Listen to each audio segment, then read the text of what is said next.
Hello friends, ನೀವು ನೋಡ್ತಿದ್ದೀರಾ TNT electronics clinic. ಮರೀಶ್ ಮಾತಾಡ್ತಾ ಇದ್ದೀನಿ. ಫ್ರೆಂಡ್ಸ್, ಇವತ್ತು ನಿಮ್ಮ ಕ್ವಶನ್ ಆನ್ಸರ್ಗೆ ಸುಸ್ವಾಗತ. ನಿಮ್ಮೆಲ್ಲ ಕ್ವಶನ್ಗೆ ಇವತ್ತು ನಿಮ್ಮ ಆನ್ಸರ್ ಮಾಡ್ತೀನಿ. ಬನ್ನಿ ಸ್ಟಾರ್ಟ್ ಮಾಡೋಣ.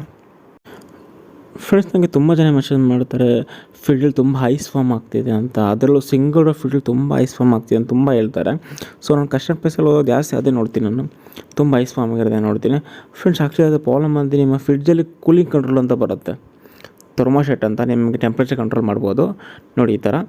ಸೊ ನಾಬ್ ಇರುತ್ತಲ್ಲ, ನಾಬ್ನ ನೀವು 2 ಅಲ್ಲಿ ಇಕ್ಕಿರಬೇಕಾಗತ್ತೆ. ನೀವು 6, 5, 4 ಅಂತ ಇರುತ್ತೆ.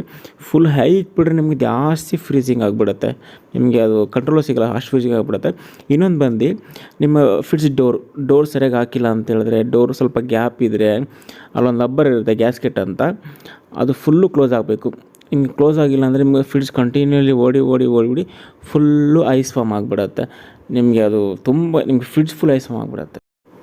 ಮತ್ತು ಫ್ರೆಂಡ್ಸ್, ನಿಮ್ಮ ಫ್ರಿಡ್ಜ್ ಗ್ಯಾಸ್ಕೆಟ್ ರಬ್ಬರ್ ಇದೆಯಲ್ಲ, ಸೊ ಅದು ನೋಡ್ಕೊಳ್ಳಿ, ಎಲ್ಲಾರು ಡ್ಯಾಮೇಜ್ ಆಗಿದೆಯಾ, ಎಲ್ಲಾರು ಹೋಲ್ ಆಗಿದೆಯಾ.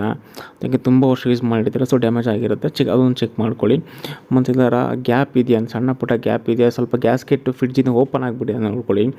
ಮತ್ತು ನಿಮ್ಮ ರಬ್ಬರ್ನ ಅವಾಗವಾಗ ಕ್ಲೀನ್ ಮಾಡ್ತಾಯಿರಿ. ನಿಂಬೆಹಣ್ಣು ಸೋಡಾ ಮಿಕ್ಸ್ ಮಾಡಿ ಕ್ಲೀನ್ ಮಾಡ್ತಾ ಇರಬೇಕಾಗತ್ತೆ. ಸೊ ಮೇಂಟೆನೆನ್ಸ್ ನೀಟಾಗಿ ಮಾಡಿದಾಗ ಅದು ಆ ಥರ ಆಗೋಲ್ಲ. ಫ್ರೆಂಡ್ಸ್, ತುಂಬ ಜನ ಕೇಳ್ತಿದ್ದಾರೆ ಫ್ರಿಡ್ಜ್ ಒಳಗಡೆಯಿಂದ ವಾಟ್ರ್ ಬರ್ತಿದೆ ಅಂತ. ಫ್ರೆಂಡ್ಸ್, ನಾನು ಅದ್ರ ಬಗ್ಗೆ ಆಲ್ರೆಡಿ ವೀಡಿಯೋ ಮಾಡಿದ್ದೀನಿ. ನಾನು ನೋಡಿಲ್ಲ ಅನ್ಸುತ್ತೆ, ನೋಡಿ ನನ್ನ ಚಾನಲ್ ಆಲ್ರೆಡಿ ಇದೆ ಅದು. ಫ್ರೆಂಡ್ಸ್, ನಿಮ್ಗೆ ಏನಾದರೂ ಡೌಟ್ ಇದ್ದರೆ ಸೊ ನೆಕ್ಸ್ಟ್ ನಾನು ನಿಮಗೆ ಇವ್ರ ಕ್ವಶನ್ ಆನ್ಸರ್ ನಿಮ್ಗೆ ಹೇಳ್ತೀನಿ.